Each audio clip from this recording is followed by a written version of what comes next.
Hi, my name is Thomas Johnson, and I'm the founder and CEO of GetUpNGetFit Wellness and Fitness Coaching Concierge. I'm also a C-suite advisor and investor, and you're listening to How May I Serve You, where I'm constantly on the quest to surround myself with the best coaches while learning how to better serve our executive clientele by asking them, How may I serve you? Today's show is sponsored by Get Up and Get Fit. Get Up and Get Fit will be providing students with textbooks and school supplies in Cambodia in honor of our guest, as well as our philanthropic mission to impact at least 50,000 people per year. And today's guest is Yermi Kurkus. Yermi, how you doing? Thank you. Yes, I'm doing great. How are you today? I'm doing great. I'm doing great. So Yermi Kurkus is an executive performance coach that focuses on the entire organizational with a holistic approach. Yermi looks at the overall organizational structure, culture, leadership, and the individuals who make up the team. When it comes to people, he knows that the personal life affects the professional life and vice versa. So he takes things back to the core. The tools used are combined with the mindfulness made practical approach. Let's go, Yermi. Yeah. Wow. Thank you. That's very well said. I appreciate it. Awesome. Listen, Yermi, it's good to have you here today. So Yermi, I want you to tell us a little bit about yourself, the 2 minute version. Sure. Sure. So very, very briefly, I grew up always loving to help people, always in the forefront of volunteering and stuff like this. Okay. Always sought opportunities to volunteer. And then I found out as I was growing up, I found out that you could make a living off helping people. And that was super cool.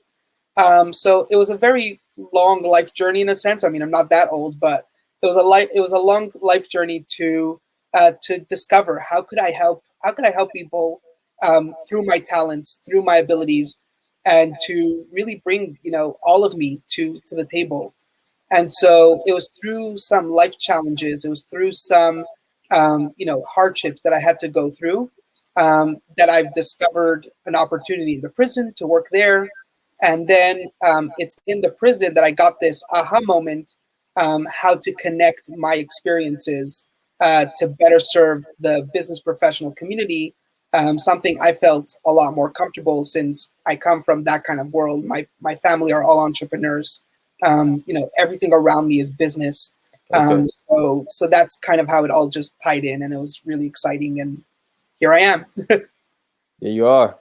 So Yermi, where are you from and where do you currently reside? Sure. So I'm originally from Montreal, Canada, Okay. and I currently live just outside of Asheville, North Carolina. So Nice, nice. So what's the difference between being being raised in Canada, right? And mhm. now moving down south? Like I mean, I'm pretty sure there's a cultural difference. Oh, major. Well, I would say it's mostly the weather. Okay. That's why I left Canada. I left Canada mostly because of the weather, and a lot it had to do with my experiences there. Okay. I just needed some kind of change. I needed to leave the negativity of that past, Okay. and find a more positive opportunity. So that's how I got to North Carolina. Got it, got it. Okay. So why did you get into coaching and who do you coach? You know what I mean? I know you kind of mentioned it in the beginning when I first introduced you, but I want you to dive further. So why did you get into coaching in the first place, man? Sure. So yeah, that's really funny. I never thought of myself to ever become a coach. I'm one of those people who kind of don't like coaches myself. And it was an interesting journey. Again, it was like in the prison system where I've discovered coaching. Mm-hmm. My original plan at the time was to be a marriage therapist, and then it was through that discovery, through being a guidance coach, well, a guidance counselor, it's called in the prison. Um, that's when I kind of discovered. I said, "Wow, there's all these similarities to these business professionals, to people that I had like relationships with."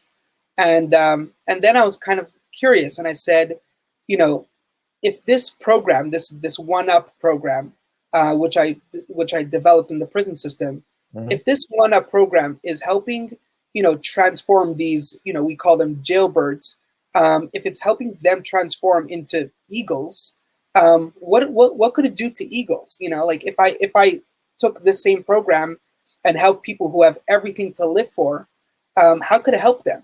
And that was that burning question in my mind. And that's when I just went out to my friends who were all business professionals, reached out to them and said, hey, you know, I have this program that I do in the prison. I'm just curious, would it work in your business and could we try it out?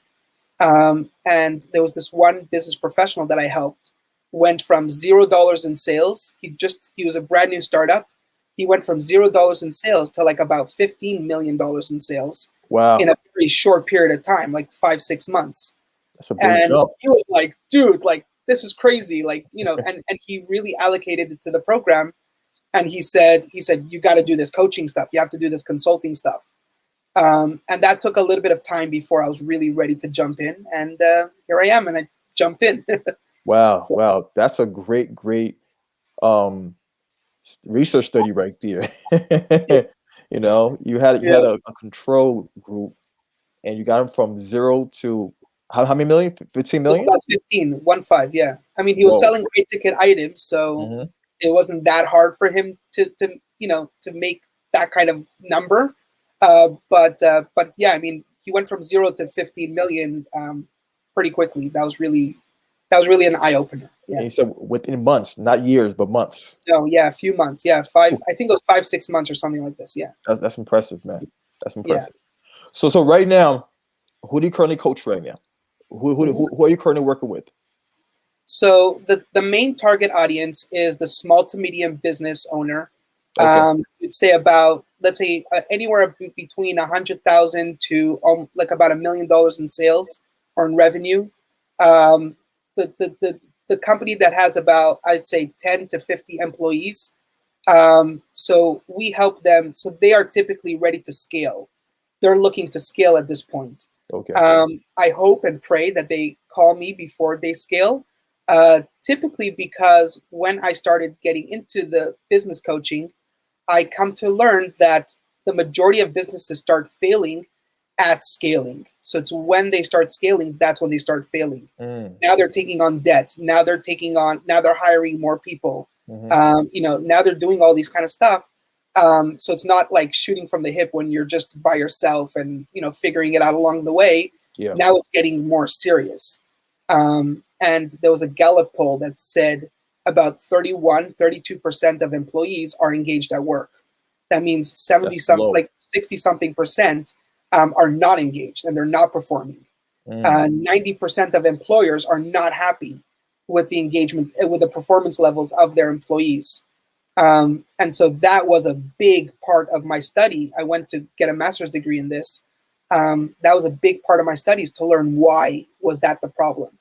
And the majority of what I found, and again, with working with other people, was just that, it's just that these people are just not, they're not coming to work fully. They're not fully there because they're not finding meaning and purpose in what they do. Yeah, they're just making their bosses rich, Yeah. So that's the main issue. So you've developed a program to get the employees invested in the company. Yeah, so it's both. It's getting everybody on the same page. So it's getting the leadership and the management, and to get the employees and the teams and everybody all on the same page, making sure that there's just a really good, meaningful, and purposeful, engagement in the company, and we see profits happening pretty much right away. So that's great, man. This is something. So you basically solved a problem. You saw a problem within the industries, right? Within I guess employee retention and skill, and you decided to come in and create a solution for it. And this is the definition of a real entrepreneur and a business person, right? And a coach, because you're providing a solution. All right. So I know since I've been conducting these interviews, I've interviewed a plethora of coaches, right? And I've heard about different coaching styles. Now, what is your coaching style, right? What is your coaching style? I want you to share that with me right now. Sure, absolutely. So the only reason why I call myself, or I am called, a coach or consultant, is because typically that's how people call it. However, I like to see myself as more of an empowerment, mentor or partner or whatever it is. Okay. So what I found in, when I also had a couple of businesses before this one, and before working in the prison, and just going through life and going through, your personal and your professional life.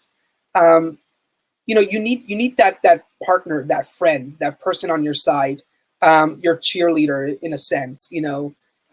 So many times we find ourselves in like a dark tunnel, and we're just so stuck in our rut.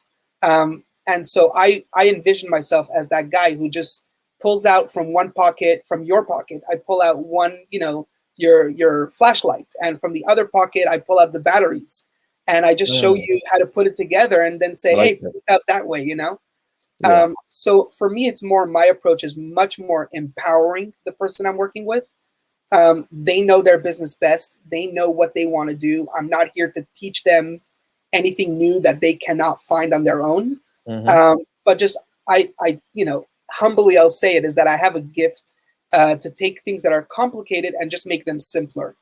So for example, OneUP, it comes from mindfulness.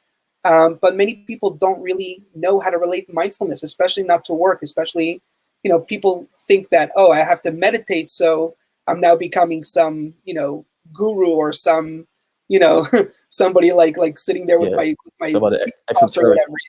whatever. So I just make it very practical, down to earth, easy to use, simple. That's my approach, my KISS theory. Understood. All right. So this was the approach you utilized with the prison inmates, right? And you saw that this was very beneficial, and you basically got that approach and you took it over towards your coaching program, where you work with a lot of executives right now. Do you mind sharing a story, um, about when you utilize this approach to reform an inmate? Do you mind sharing one of those stories? Because Sure. I'm curious about your background before we go further into the executive coaching.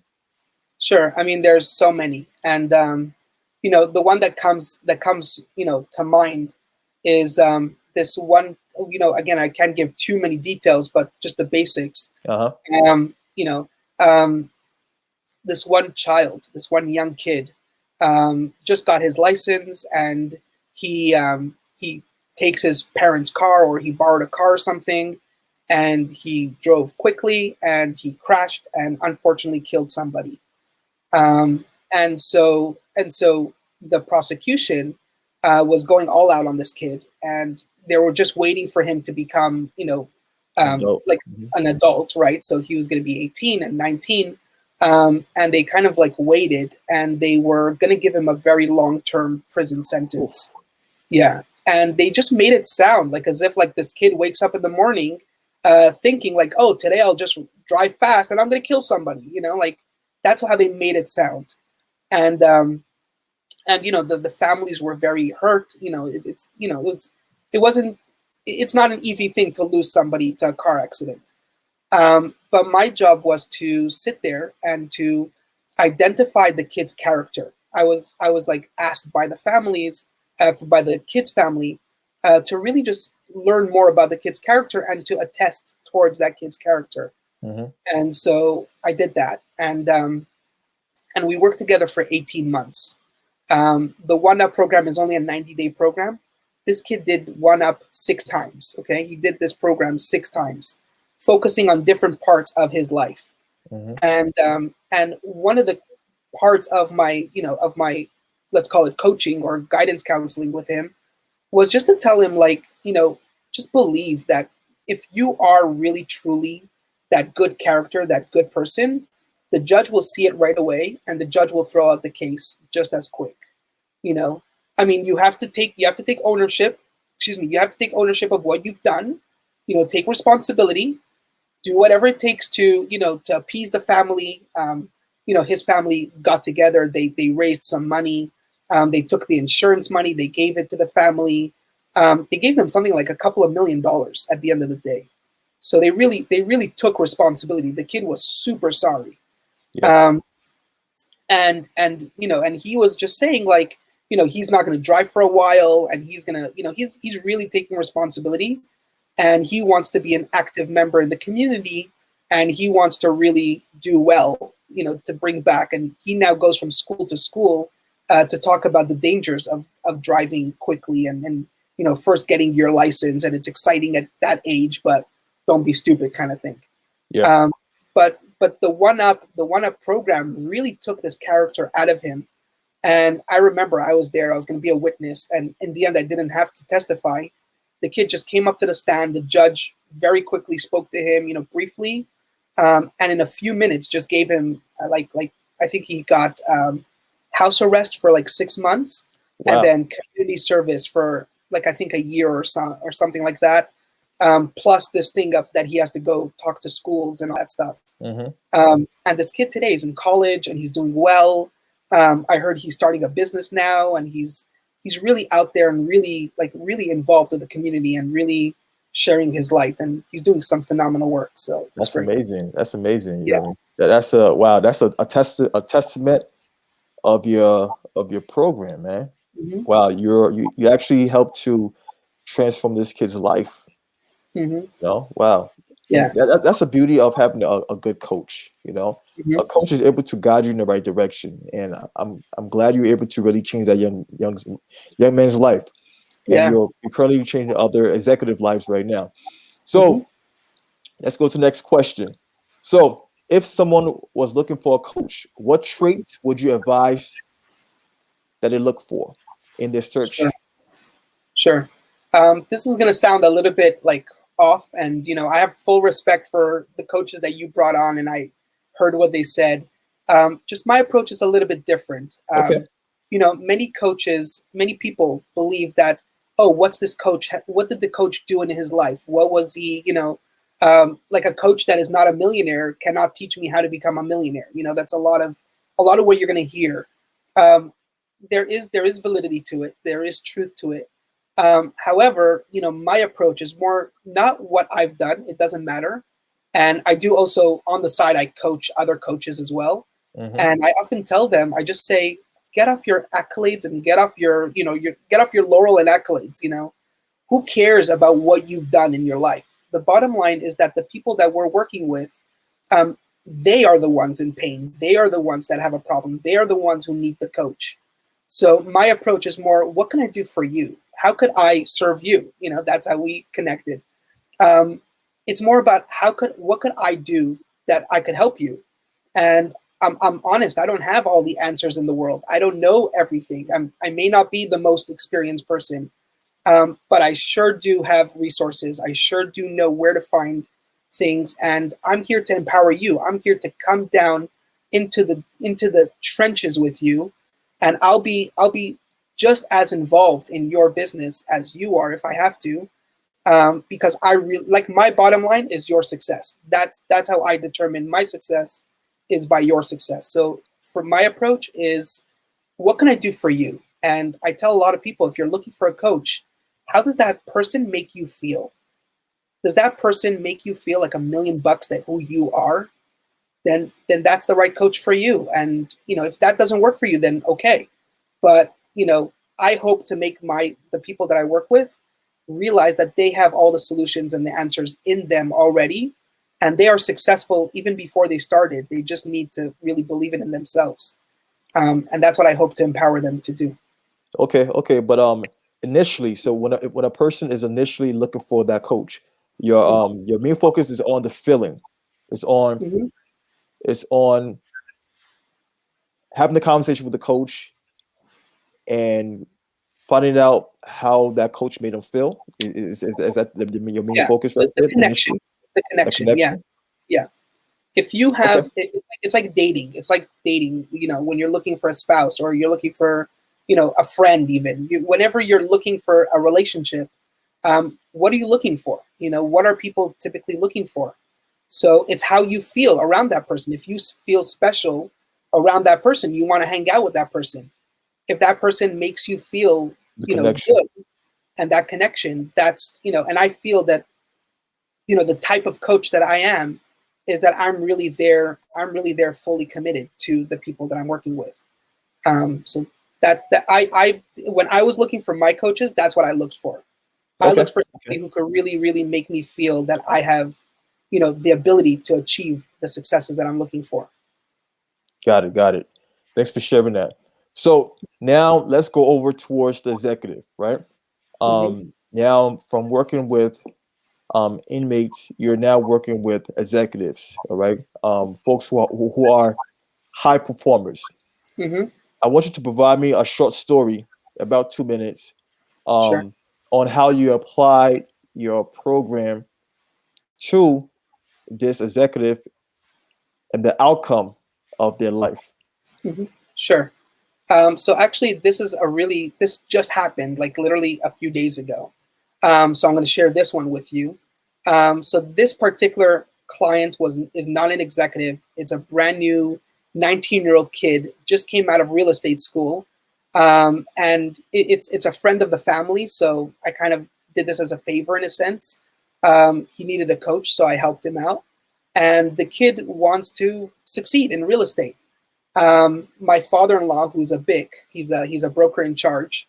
Mm-hmm. So he's like a head of a group, and he told him, by the way, just realistically speaking, don't expect to make any real money in the first 6 months. So keep your day job and build yourself. It's relationships, and it's real estate is not that simple to just jump in and start making thousands of dollars. And I looked at him and I said, with all due respect, but what's holding this kid back? Like, what's really holding back this kid? Let him jump in, let him do it. And so the father of this kid asked me to work with him, and we did. And this is about 3 months ago. And the kid right now has $2 million in property under contract. He's made about $150,000 in commissions already. And this kid is just killing it. And the real secret about it is it's called, I have this little secret, program that I keep for these startups. Mm-hmm. It's called being irresistible. So we just have this kid's character come out, his attitude, and just his happiness. He's a happy kid. So Yeah. everybody around this area wants to deal with him. They're all listing with him like crazy, like hot pancakes, this kid. 19-year-old kid, fun guy, super exciting. Okay. So he's irresistible, and that's something that we're working on right now. So he's really killing it. So you basically focus on him sharing his true personality, which is you saw that was his strong suit, and Mm-hmm. now you make sure that he lean on that. Mm-hmm. Yeah. So we make him. So I just recently designed a program called Irresistible, which Okay. takes from the OneUp. It pulls out pieces from the OneUp, and we focus on 3 parts. We focus on the happiness. Yeah. So we help them get more happy, like deep within them. We focus on the attitude, so mostly a can-do attitude. Maybe you don't know the answer, but you're going to go find the answer. So that can-do attitude. Yeah. And the character, it's just having that positive, that optimistic mindset. I'm going to get it done. There's nothing holding me back. So those are the 3 things that we pulled out of the OneUp program for these startups, for these, people who are just starting off. Sounds like an awesome program, Yermi. Sounds like an amazing program. So, are you currently working on any new projects? I know you have a new program, but are you working on any new projects, any new books that you would like to share with us? Yeah. So we are now looking to publish the OneUp book. Okay. So that book we're working on that one. The mindful leadership one. We're also going to be publishing that one.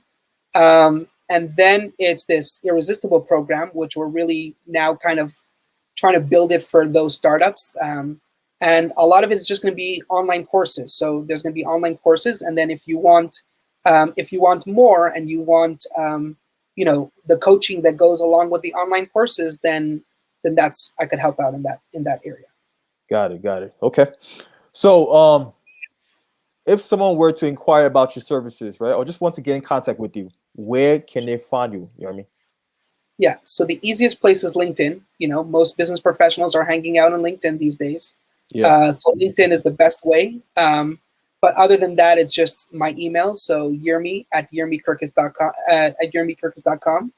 And yeah, so and then there's a website as well, so YermiKurkus.com. So all three you can find. Do you mind spelling that out? Do you mind spelling that out for our listeners? Sure. So YermiKurkus.com.